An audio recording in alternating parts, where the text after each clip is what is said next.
Ladies and gentlemen, boys and girls, welcome to Bachelor Recap, a guy's review. This is the greatest seasons ever, which means nobody's watching. This is a recap of a season. So we have 3 hours to drudge through to find out that Ben Higgins was one of the best seasons ever. Here's what's going on. Obviously, in the last 3 to 5 years of Bachelor Nation, Instagram's taken off. All of these like celebrity contestants are all influencers and this and that. So obviously, the newer seasons are a bigger ratings bonanza for Chris Harrison. So Ben Higgins season, unlike any of the previous ones, the earlier ones, where now people actually have a following, so people are going to watch. So let's get right into it. As you know, if you don't know me, my name is Dave Neal, comedian here in Los Angeles, and I like to take notes, read them back to you, no edits, we just upload it, you guys leave a nice comment, okay? Here we go. It's wild seeing some of these contestants, and by the way, I'm not shaming anybody, but it's wild getting to know what some of these people look like with their new faces, their 2020 faces, and then we go back to 2016 and they're completely different. I'm talking chin injections, nose jobs, lip injections, Botox, different cheekbones. It doesn't take a rocket scientist to look at them and go, oh my gosh, you've completely changed your face. And then my dumbass, eyes are just looking at them going like, is that even the same, like, is that you? Lauren Bushnell? Is that you? Anyway, so not against it, but jarring. A little bit over time, you don't notice. But anyway, this isn't I'm not here to talk just about plastic surgery. Because at least you had Jojo. She came on with those enhanced boobs to start. You know what I mean? Those things haven't changed at all. Those things have a good mileage on them. Oh, come on. Love Jojo. All right, wow, we start off with Lace. Boy, remember her? Didn't the whole season for her just feel like a therapy session? But she looks great now. She looks amazing. She goes, I know I'm coming off crazy to you. Everyone at home is like, yeah. That's exactly what we just told our significant other. This chick's coming off crazy to me. She's like, I know it. Lace is a Karen in the making. She's a young Karen. She's a minor league Karen, right? The best part is when Ben can't hide it in his face when he's annoyed. This is Ben when he's annoyed. Lace goes, hey, Ben, can I borrow you for a second? And he goes, yeah, sure. Anyway, Lace kicks herself off the show. Boy, wouldn't it be nice for Lace to have a podcast called Completely Unlaced? I don't know, maybe she does. That's a perfect podcast title. Speaking of, I got the SAP, go check it out. Last episode of the SAP, the podcast, I uploaded to YouTube yesterday. It's got more views than any of my other videos ever. It's got triple the amount of downvotes than it has upvotes. It's got over 300 downvotes.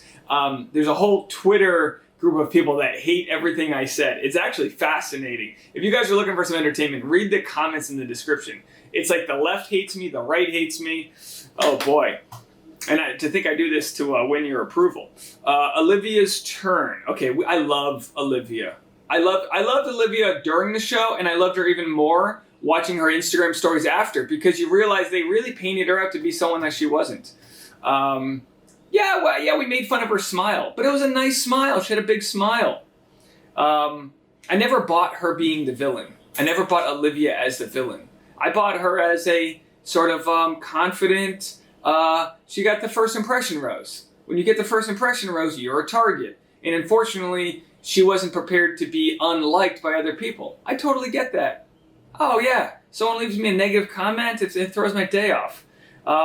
It's still, nevertheless, the funniest thing in the world that Bachelor decided to ditch her on a sand dune.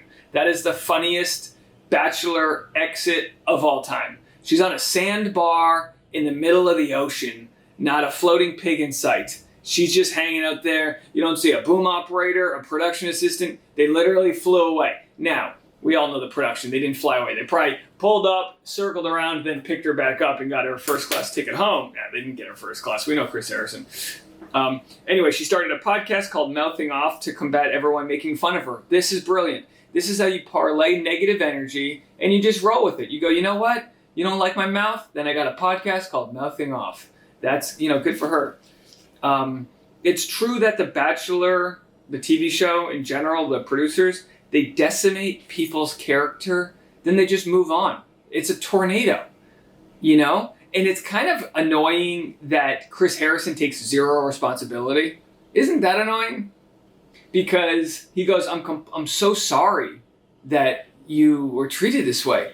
It's like, Chris Harrison, your people edited the show to make somebody who was pretty nice, smart, you know, our feminists out there, you want an Olivia. You don't want some doe-eyed woe is me. You want an Olivia. Strong to her convictions. Yeah, what do? You take her, you churn her out, and you just leave her on a sand dune. I think Ben Higgins doesn't need to be the one apologizing. I think Bachelor Nation and Chris Harrison needs to be the one apologizing. He just watches it like he's got nothing to do with it. It's pure Hunger Games style. He's like, oh, wow, we really tore you to shreds there. Ben joins the convo and apologizes to Olivia, which I thought was great. I thought that was great. He said, I wish I should have stuck up for you. You know, 2016 was different. Times have changed. Now, if you don't immediately stick up for someone, it's like you're co-signing the Twitter mob coming after you. So he said, you know what? I was wrong. I should have stuck up for you. You're a great person. So kudos to him for better late than never. All right, Amanda Stanton. Speaking of people whose faces I no longer recognize. Look, I went in hard on Amanda Stanton for this season. The Ben Higgins season was one of the first seasons I recapped. And I was like, look, you're a single mom. You're abandoning your children to go on some dating reality show to get a verified check mark on Instagram. I'll say this. She's probably worth 100 times amount, probably more. She's probably worth so much more money. She's probably a millionaire now from her influencer deals. So is that better for her kids? Yes. Does she make her 5-year-old kid take her Instagram photos? Probably. Is that okay? I don't know. But, you know, you get to see someone's true character after the show's aired and how they act. And honestly, she seems like a pretty, you know, ride or die mom. She seems like a cool mom. So anyway,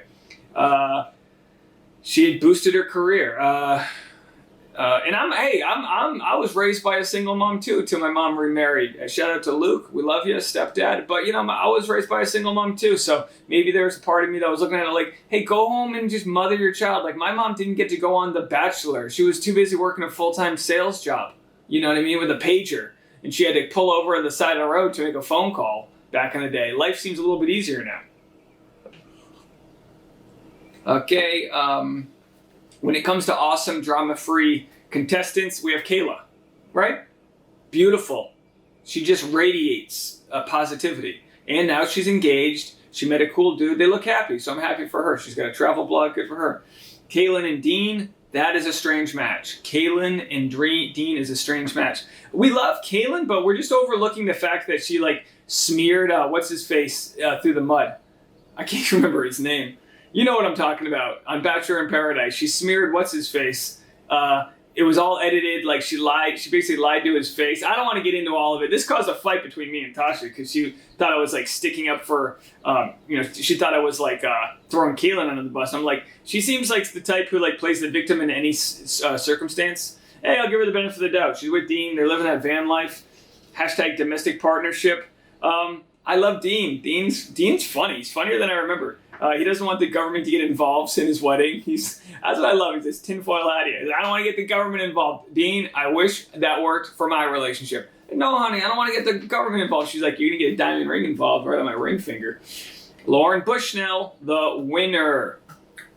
They say, I love you before it's over. This is going to cause a problem because he's got Jojo. He tells her he loves her. Listen, I respect Ben for telling two different women the truth. He fell in love with both of them. That's what he said, so he told them both. I respect that. It is a recipe for disaster. But you can't hate the guy when everyone's like, we just want a guy to be honest. Well, he was honest. What he should have said was, I'm telling both of you I love you because I do. You know, what he should have done is not say it. I get it. I understand. But he did it, and of course Jojo was blindsided. There's nothing worse than watching the recaps of the proposal. You know, because you just know. Let's like, look, I know they all three of them, you know, Jojo, Lauren, and Ben all ended up either engaged or married to somebody else. So it worked out in the long run. But it's like watching a dumpster fire. Because there's JoJo giving this speech, and it's like, how can you look somebody you think you love in the eye, give a speech, and think that they're in love with you? Like, if I was to give Tasha a speech, I could tell from a mile away when she's not happy.